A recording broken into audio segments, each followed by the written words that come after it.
చల్లగా ఉండే వరమే నువ్వే ఇస్తే ఇంకేమి కావాలి జన్మకి.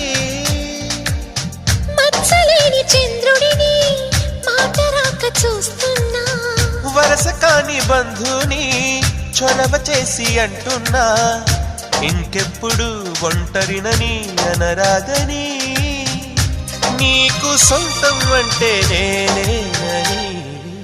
కొమ్మ కొమ్మ విన్నావమ్మ కోయిల వస్తుంది, వస్తూ వస్తూ తనతో వెన్నెల వెలుగులు తెస్తుంది.